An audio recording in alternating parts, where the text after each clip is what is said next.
So it's a real privilege to be here and talk for 6 minutes a little bit about Magritek and the company we've built and sort of some of, I guess, some thoughts from that experience we've had. So Magritek makes magnetic resonance instruments, and if you know MRIs in hospitals, that's the technology. We make little small ones, and we sell them into industries all around the world. I mean, everything we sell, we export. We started the company 5 years ago with 2 of us in a little corner room, and it's been a fantastic story. We're now 20 people, and we've got aspirations to be 200 people in the next 5 years. And as you can imagine, you know, we all came, I did a PhD in physics, we're all geeks. I mean, we're scientists and engineers, and we knew very little about business when we started the company. And we realized very quickly early on that running a successful business is nothing like running a successful research group. You see, we scientists have a little bit of a dirty secret. We're very individual people. I mean, your success in your career as a scientist is based on your individual success. You know, how many papers you publish to the world and your individual achievements.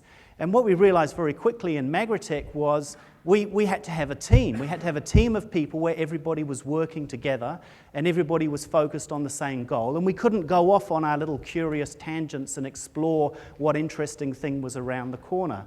And so, you know, we had these challenges and we had to work out how we were going to do this.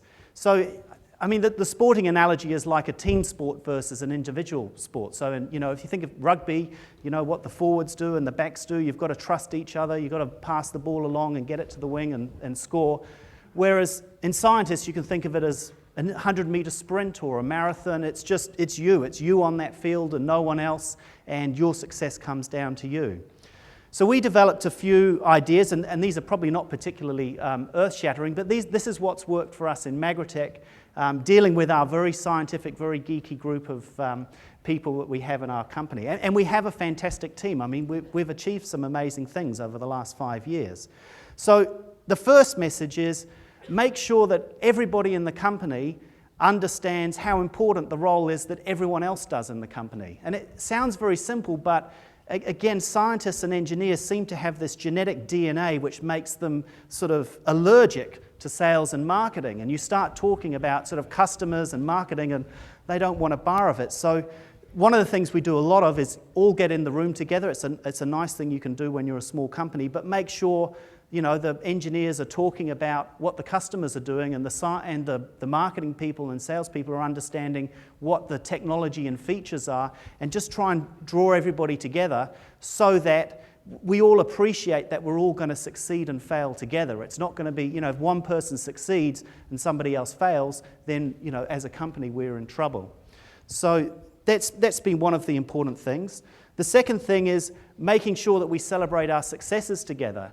And I guess, I mean, that's a common theme throughout the conference is, you know, celebrating success. And we try to do that as a group. And even if it's sort of one salesperson who's pulled an all-nighter and secured that, I mean, we just had a sale in Houston that we got, which we're very happy about. But making sure everybody in the company shares in that success. You know, we all won it together.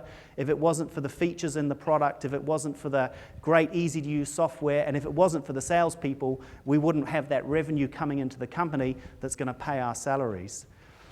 And probably the third most important thing in a good team is about focus. And it's about making everybody in the team work towards exactly the same goal. And it is quite extraordinary the difference you get when you get a group of people who individually are very capable, but when they all work together towards the same goal, they achieve the most amazing things. And I have a nice little sort of science analogy, a little bit geeky, but imagine a 100-watt light bulb, one of those bulbs up there. It's spraying photons of light in all directions into the room. So it's great at lighting up a room. There's a little bit of light here, all around the room. That's 100 watts of light energy. But if you can get that 100 watts of light to all point in the same direction, in sync with each other, and focused on the same spot, that light will burn through metal. And that's what they use in lasers. A laser is just light all moving in the same direction. And that's what a great team is. A great team is getting everybody focusing in the same direction on the same goal, be it customers and revenue. And if you can do that, you'll have a team that will be like light that cuts through metal. So go out there, make your teams into lasers, and you can do it from New Zealand. Thank you.